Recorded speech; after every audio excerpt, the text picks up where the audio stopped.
Hello students, आज हम पढ़ेंगे heat budget. Alright, heat budget basically है क्या? It's a very easy thing. Perfect balance समझ लो आप, जितना आपकी इनकमिंग सोलर रेडिएशन है और जितनी आपकी आउटगोइंग सोलर रेडिएशन है। ठीक है, यानी कि जितनी आ रही है सोलर रेडिएशन उतनी ही जा रही है। यही है हीट बजट और कुछ भी नहीं है।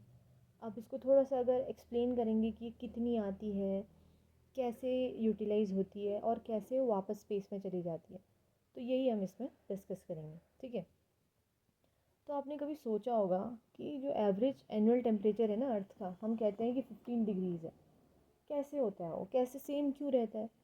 ऐसा नहीं होता कि टेम्परेचर बढ़ रहा है तो बढ़ ही रहा है, क्योंकि हीट आ रही है आ रही है आ रही है आती जा रही है ना।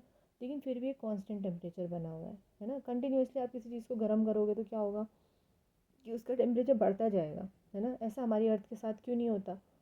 क्योंकि जितनी हीट आ रही है उतनी वापस चली जा रही है। डायग्राम पे थोड़ी सी देर में मैं आपको लेके आती हूँ। पहले हम देख लेते हैं कि इनकमिंग क्या होती है और आउटगोइंग सोलर रेडिएशन क्या होती है। ठीक है, इनकमिंग सोलर रेडिएशन जो होती है, यानी कि अर्थ जो सन से जो अर्थ की तरफ जो रेडिएशन आ रही है, वो होती क्या है? हाई फ्रिक्वेंसी रेडिएशन होती है ना। फ्रीक्वेंसी हाई होगी तो एनर्जी हाई होगी। आपने पढ़ा होगा ना, E is equal to h nu. जितनी ज़्यादा फ्रीक्वेंसी उतनी ज़्यादा एनर्जी। ठीक है, खूब हाई एनर्जी की आपकी रेडिएशन आती है, और जितनी हाई एनर्जी की होती है जनरली उसका हीटिंग इफेक्ट थोड़ा सा कम होता है। ठीक है, तो out of the total incoming radiation 35% is reflected back to space before reaching the earth surface. ठीक है, देखो आप जितनी भी रेडिएशन आ रही है ना, 100% आ रही है, तो 35% तो पहुंच ही नहीं रही है सरफेस तक। पहले ही वो क्या हो जा रही है? रिफ्लेक्ट बैक हो जा रही है। कैसे रिफ्लेक्ट बैक हो रही है? देखो, क्लाउड से ऊपर देखते हैं डायग्राम में हम, है ना। देखो यहाँ पे दिख रहा होगा आपको, है ना। 27% तो क्लाउड से ही रिफ्लेक्ट हो जा रही है। 2% किससे हो जा रही है? अर्थ की सरफेस से, जितनी स्नो कवर्ड सरफेस है, पोलर एरियाज है, सब कुछ। अभी हम ओवरऑल अर्थ का as a whole heat budget देख रहे हैं। आप एक एरिया का हीट बजट नहीं देख रहे हो। ठीक है, ओवरऑल अर्थ में जितनी भी रेडिएशन आई, 27% कहाँ चली गई? क्लाउड्स ने ही ऊपर भगा दी। जा तू वापस जा, लात मार के चल निकल। ठीक है, फिर 2% जो है वो क्या हुई? नीचे जो थोड़ी बहुत सरफेस तक पहुंची, वो किसने रिफ्लेक्ट कर दी? 2% किसने कर दी? स्नो कवर ने। जितना भी स्नो कवर्ड सरफेस है अर्थ का, उसने रिफ्लेक्ट कर दी। फिर 6% तो जो है, जो पार्टिकल्स वगैरह होंगे एटमॉस्फेयर में, उसी ने स्पेस में वापस भेज दी। तो टोटल 35% क्या हो गई? सरफेस तक पहुंच ही नहीं, छू ही नहीं पाई अर्थ की सरफेस को, और कहाँ चल दी? वापस स्पेस में चली गई। ठीक है, अब हमारे पास कितनी बची? अब हमारे पास बची 65%। ठीक है, 65% में से 14% किसने एब्जॉर्ब कर ली? एटमॉस्फेयर ने। और 51% किसने एब्जॉर्ब कर ली? अर्थ की सरफेस ने। ईजी है ना। 35% पहले चली गई, बची कितनी? 65। 65 में से 14 किसने करी? एटमॉस्फेयर ने। और 51 किसने करी? अर्थ की सरफेस ने। ठीक है, अच्छा अब एटमॉस्फेयर वाले को भूल जाओ, एटमॉस्फेयर ने तो जो करी करी।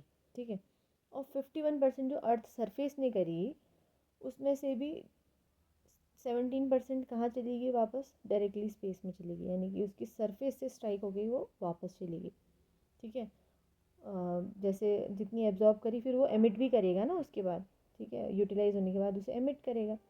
तो जितनी एमिट करी उसने, जितनी स्ट्राइक उसने सरफेस में करी, जितनी एब्जॉर्ब करनी थी करी, हीट यूटिलाइज करी, और बाकी रेडिएट कर दी वापस स्पेस में। 17% तो वापस चली गई बिना एटमॉस्फेयर में एब्जॉर्ब हुए। ठीक है, जितना स्पेस था बीच से एटमॉस्फेयर के, चल दी वापस। फिर जो बाकी 34% थी, वो क्या हुआ? एटमॉस्फेयर ने एब्जॉर्ब कर ली। ठीक है, अच्छा अब जो टोटल 65% रेडिएशन है ना, जितनी भी है, देखो एटमॉस्फेयर को कितनी मिल गई है ऐसे तो। 14% तो जो सीधी सनलाइट आ रही है उसी से एब्जॉर्ब कर ली थी एटमॉस्फेयर ने। फिर 34% और जो अर्थ ने रेडिएट बैक करी थी एब्जॉर्ब करने के बाद, वो एब्जॉर्ब करी, है ना। तो होता क्या है फिर, एटमॉस्फेयर में भी जितनी एब्जॉर्ब हुई वो भी फाइनली क्या होगी? रेडिएट बैक हो जाएगी। कहाँ? वापस स्पेस में। ठीक है, तो टोटल जो 65% रेडिएशन अर्थ में आ भी रही थी ना, वो भी रिफ्लेक्ट बैक हो जाएगी स्पेस को, जो कि किसके इक्वल है? Amount of radiation received. अब यहाँ पे आप डायग्राम देखोगे तो डायग्राम से आप बहुत इजीली समझ जाओगे कि देखो, जो लॉन्ग वेव रेडिएशन जो अर्थ ने मतलब सॉरी अर्थ ने एब्जॉर्ब तो शॉर्ट वेव करी, बट जो एमिट कर रही है वो क्या कर रही है, सरफेस एमिट कर रही है लॉन्ग वेव रेडिएशन। अब ये शॉर्ट वेव लॉन्ग वेव होता क्या है, मैंने बताया था ना आपको, शॉर्ट वेव की फ्रीक्वेंसी ज़्यादा होगी और एनर्जी कम होगी, सॉरी फ्रीक्वेंसी ज़्यादा होगी और एनर्जी भी ज़्यादा होगी। लॉन्ग वेव की क्या होगी, फ्रीक्वेंसी क्या होगी, लॉन्ग वेव, नाम से क्या पता चल रहा है आपको, लॉन्ग वेव यानी कि ज़्यादा होगी, लंबी होगी, सॉरी फ्रीक्वेंसी इनकी कम होगी, वेवलेंथ ज़्यादा होगी। ठीक है, इनकी क्या होगी, वेवलेंथ ज़्यादा होगी, फ्रीक्वेंसी कम होगी, उससे क्या होगी, इसकी एनर्जी बहुत ही कम होगी, एनर्जी कम होगी, क्योंकि एनर्जी तो किसने यूज़ कर ली, जितनी एब्जॉर्ब करेगी अर्थ सरफेस तो यूज़ करेगी ना। तो फिर जो एमिट वो कर रही है उसमें से देखो, जो as in form of radiation चली जाएगी, किस किस फॉर्म में जाएगी हम ये देख रहे हैं ना। फिर टर्बुलेंस और कन्वेक्शन के फॉर्म में चली जाएगी 9%, और कंडेंसेशन जैसे जो वाटर वेपर होता है ना एटमॉस्फेयर में, उसको भी तो एनर्जी चाहिए वापस वाटर वेपर बनने के लिए, दोबारा वाटर बनने के लिए, तभी तो टपकेगा वो ड्यू वगैरह के फॉर्म में अर्थ सर्फेस पे ना, वो यूटिलाइज़ कर लेगा 19%। और बाकी जितनी भी रेडिएशन है यानी कि टोटल रेडिएशन आफ्टर यूटिलाइजेशन वो कहाँ चली जाएगी, वापस स्पेस में। तो जितनी आई उतनी ही कहाँ चली गई, वापस स्पेस में। ये हमने पढ़ लिया ओवरऑल हीट बजट होता क्या है, यानी कि जितनी आई उसमें 35% पहले ही रिफ्लेक्ट हो गई, फिर 65% का क्या हुआ, थोड़ी 14% एटमॉस्फेयर ने एब्जॉर्ब करी, थोड़ी सरफेस ने एब्जॉर्ब करी, फिर सरफेस ने थोड़ी बहुत जितनी मतलब हीट वगैरह यूज़ करी और लॉन्ग वेव रेडिएशन की उसमें एमिट करके वापस एटमॉस्फेयर में भेज दी, थोड़ी डायरेक्टली वापस स्पेस में चली गई, है ना। और फिर फाइनली यूज़ वगैरह करने के बाद सारी ही रेडिएशन टोटल कहाँ चली जाती है, वापस स्पेस में चली जाती है। ठीक है, अब देखो लैटिट्यूडनल हीट बैलेंस क्या है, ये कुछ नहीं है, देखो ऐसे हम देखते हैं ना पोलर एरियाज़ में कितनी कम सनलाइट पड़ती है ना, और नीचे नीचे ट्रॉपिकल एरियाज़ में देखो कितनी ज़्यादा सनलाइट पड़ती है ना। तो ऐसा नहीं है कि जितनी एक तरह से जितन अगर ऐसा होता ना कि सर्कुलेशन नहीं होता और हीट का डिस्ट्रीब्यूशन नहीं होता पूरी अर्थ में थ्रू आउट, तो पोल्स इतने ठंडे होते ना, आज जितने ठंडे हैं उसके समझ लो डबल ट्रिपल, बहुत ज़्यादा ठंडे हो जाते। लेकिन इतने ठंडे होते नहीं हैं, वहाँ भी आप देखते हो पेंगुइन वगैरह होते हैं, सील्स वगैरह मज़े कर रहे हैं वहाँ पोलर एरियाज़ में, है ना। फिर भी कैसे सर्वाइव कर ले रहे हो, क्योंकि थोड़ी बहुत हीट वहाँ पे जाती है, किस मतलब कैसे जाती है, कैसे पहुँचती है वहाँ हीट, है ना। और जैसे ट्रॉपिकल एरियाज़ है, अगर इतनी हीट होती, इतने गर्म हो जाते हो कि यहाँ भी सर्वाइवल मुश्किल हो जाता है।